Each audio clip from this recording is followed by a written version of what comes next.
Welcome to our lesson about creating curves through a reference point. If you're modeling wires, for example, the curve through a reference point is a very handy tool. In my graphic area sits a 3D sketch that's not active, and that's because I'm in part editing mode. In sketch mode, the curves through reference tool is actually not available. Let's begin by going to Insert, Curve, Curve through reference points. And here I simply select the points that I created in my sketch. A preview appears as I click. Check here if you want the curve to be closed. Let's click OK. Now our curve feature appears in the design tree. To edit the curve, just right-click, Edit Feature.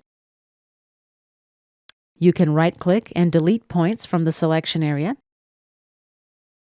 Let's click OK. This concludes our review of the Curve through a Reference Point tool.